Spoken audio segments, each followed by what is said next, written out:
Hey all, trust everyone is well and all that. Let's get straight into it. A while ago, someone recommended I check out a YouTuber by the name of PSA Sitch, and in particular his videos on gender. I did that, sure.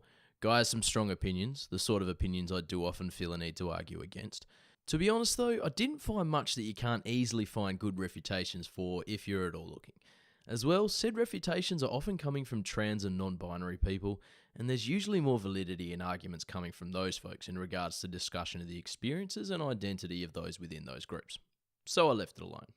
However, there was a fair bit of talk in his videos in regards to the DSM and diagnosis, and the proverbial rabbit hole of suggested videos my viewing of Sitch led me down got me thinking about that subject more and more. So I've got some general thoughts I wanted to share. This one isn't a direct response to Sitch or anyone else. It is, however, meant to be more of a cautionary discussion for those willing to, as the title suggests, invoke the Diagnostic and Statistical Manual, the DSM, or similar in this space. Quickly for the uninitiated, the DSM, currently in its 5th edition, hence the DSM-5, is a document published by the American Psychiatric Association and is, in their words, an authoritative volume that defines and classifies mental disorders in order to improve diagnosis, treatment, and research. It's pretty often referred to in mental health diagnosis and is something of an industry standard. The DSM is often compared and discussed with the ICD, currently up to number 10. The ICD, which is published by the World Health Organization, is a more general classification of diseases, but it also includes mental illnesses. I'll be talking a bit about that one as well. I've tried to break this into 3 semi-distinct bits, each discussing a point that I think needs to be kept in mind when discussing these documents and the mental health of others. There's some crossover between each section, but hopefully this format helps with some of the clarity issues that have been rightfully brought to my attention re previous videos. So, number 1. The first thing to keep in mind when discussing the DSM. You're probably not a diagnosis expert. Diagnosis is really tough, even more so with mental illnesses. It can be tempting when we see lists of characteristics to think that there might not be much to it. An obvious thought process might be, does the person meet enough of the criteria for the illness or not? But it's not that simple. Let's take an example to demonstrate this. Borderline personality disorder, or BPD. A controversial diagnosis in some ways, but one that has a lot of evidence to back up its significance and validity nonetheless.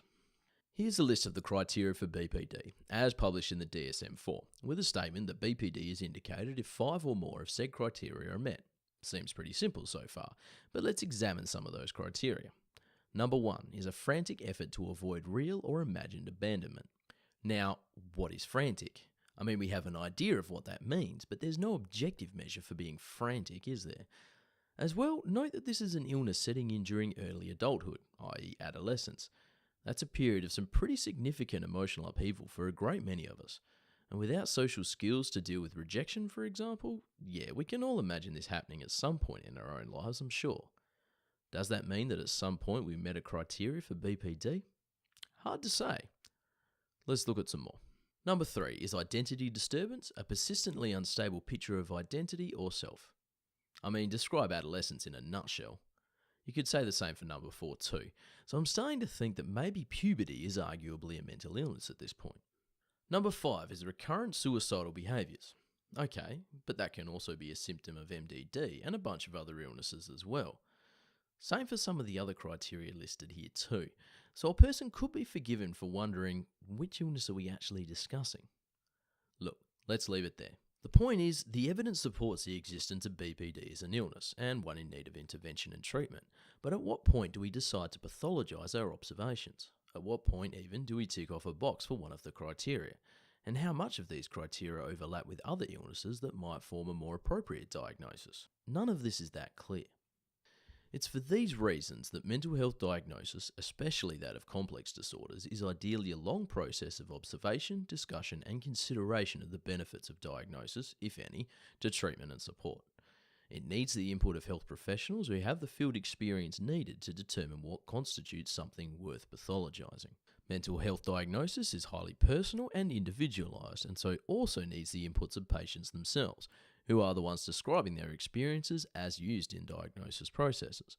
It can also include people who are close to or working with the patient who may have insights to share, though as with the patient themselves, not actually determining diagnosis. What it doesn't include though is, you. On to number 2. It is a useful but highly flawed tool, as is mental health diagnosis generally. Now, to be very clear here, I am in no way saying that mental health diagnosis has no validity, nor am I saying that it is not often a highly valuable practice. Hell, my own diagnosis led me to some very positive outcomes, so I'm certainly not of the opinion that anyone should be using these criticisms to imply that the DSM and diagnosis are to be dismissed. Rather, these criticisms speak to the problems with treating diagnosis and the DSM as, let's say, regularly as some want to do. An example of this attitude might be the mistaken belief that only psychological experiences listed within the DSM are valid. Another might be accepting that what the DSM describes as an illness automatically implies a dangerous pathology, as mentioned before. Both these examples have some pretty serious negative consequences, and I guess the point is there's some wiggle room here to perhaps avoid these negative outcomes. Essentially, we shouldn't be thinking that the DSM has all the answers when it comes to mental health, nor does diagnosis. And I'm going to bring up some of the why and how here. Initially here, I'd point out that mental illnesses are not deterministic in nature, and are in fact highly non-deterministic. What do I mean by that? Well, a deterministic illness is one with a set of inputs that almost always leads to the same outcome. For instance, a broken leg. Take a given leg, apply the appropriate amount of force at the right place and at the correct ankle, and you get a broken leg. Pretty straightforward. In the case of mental illnesses though, it's far more complex. In this case, let's take a brain and put into it a whole bunch of stuff we know to be associated with mental illnesses. We'll put in environments, we'll put in genetic loading, we'll put in trauma. We'll also put in substance use, and we're going to get out fuck knows. We simply can't put in a given set of inputs and even come close to guaranteeing that a diagnosable mental illness will even arise, let alone which one. And that's what we mean by non-deterministic. The inputs and outcomes are just not that consistent. Similarly, the observations that we use to make a diagnosis are somewhat vague, which is something we again touched on in the last section. Here though it is again relevant because doctors and psychiatric professionals make diagnoses using a set of criteria that are not well differentiated and subject to a high degree of interpretation. This leads to a situation in which a patient's experiences, especially in the case of high complexity, might include receiving many differing diagnoses, and not just because of changes in presentation. There's a metric shit ton of evidence out there to show this. Here's a couple of freely available papers, one's discussing both accuracy issues and efforts to try and mitigate the problem if you're at all interested or just want to make sure that I'm being kept honest. My own anecdotal, though professional experience suggests that changes in diagnosis are pretty commonplace. While I'm not making diagnosis in my role, I see the processes, and these changes happen a hell of a lot. I've actually met a mental health patient who had received 10 different diagnoses over the course of their treatment. We're getting better at this thing on the whole, but we have a long way to go here. Another point to bring up is changes to the contents of the DSM. Now, of course, as our understanding improves, it is expected that changes will be made, but there are times when these changes seem more reflective of cultural values than actual science. Homosexuality was considered a mental disorder and included in the DSM, despite the change of label to sexual orientation disorder, until 1987. Now that's in regards to a sexuality that over 10 years prior was described by the APA as per se implying no impairment in judgment, stability, reliability, or general social or vocational capabilities. Now this whole fiasco is of course undesirable, but it's not an example without precedent. As a recently out trans friend of mine stated, so proud of you by the way boo, we as a society tend to pathologise that which we find culturally difficult to accept. And of course it's not just homosexuality either. Returning to an earlier example, there is some discussion, which is as yet far from concluded, in regards to the frequency of diagnosis of BPD for young women as opposed to young men, the latter of which some have noted often receive a diagnosis of complex trauma instead of BPD. There was also of course the controversy re the former inclusion of gender identity disorder in the DSM. We'll explore that more in the next section. The point is though, the DSM is on some level at the whim of cultural change and opinion. Overall, I think I can best conclude this section by saying that any attempt to accurately classify soft science is going to leave some big gaps. And that's fine. Doesn't mean we do away with the practice at all, but this needs to be acknowledged, and the DSM and ICD therefore cannot be treated as a sort of final, unerring, and sometimes not even scientific authority. Last section. The DSM is not a list of valid identities. It is an attempt to classify illnesses. Or perhaps more bluntly, don't pathologise trans people. Now, I said before that when it comes to discussing the legitimacy of the trans identity, with or without dysphoria, there are trans folk who do a much better job of it than I could ever hope to. So I will stay away from that as much as I can. In keeping with that, I'll be assuming from here that everyone agrees that trans is valid. If that's an issue for anyone, we can maybe discuss that below. What I want to discuss though is the changing in the DSM of the term gender identity disorder to gender dysphoria, GID to GD. Now that's reflective of evidence and a positive shift in cultural attitudes, akin in many ways to the example of the removal of homosexuality from the DSM.